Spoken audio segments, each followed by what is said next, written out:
என் இயேசுவே என் ஜீவனே, என் ஜீவனின் பலனும் மானவர், என் வாழ்க்கையின் ஒளி விளக்கே, நீ போதுமே என் வாழ்விலே.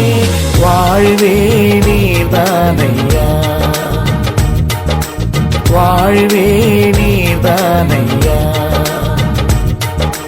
1 கொரிந்தியர் அதிகாரம் 10 இறை வார்த்தை 13. உங்களுக்கு ஏற்படுகின்ற சோதனை பொதுவாக மனிதருக்கு ஏற்படும் சோதனையே அன்றி வேறில்லை. அன்பார்ந்தவர்களே, இன்றைக்கு நம்மில் அநேகர் சொல்லக்கூடிய வார்த்தை, என்னுடைய வாழ்வில் வந்த துன்பம் போல யாருக்கும் வந்திருக்காது, எனக்கு மட்டும்தான் அடுத்தடுத்து என்னுடைய வாழ்வில் இத்தனை பிரச்சனைகள், இத்தனை போராட்டங்கள். இதோ பவுலடிகளார் இந்த வார்த்தையை சொல்லும் போது அவர் சொல்லக்கூடியது என்னதென்றால், எல்லா மனிதருக்கும் வரக்கூடிய பொதுவான சோதனை தான் இன்றைக்கு உங்கள் வாழ்க்கையிலும் நீங்கள் கடந்து கொண்டிருக்கின்றீர்கள்.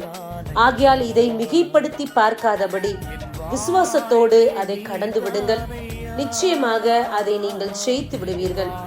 எந்த இடத்திலும் நீங்கள் தேங்கி நிற்காதபடி இறை விசுவாசம் உங்களை வழிநடத்தும்.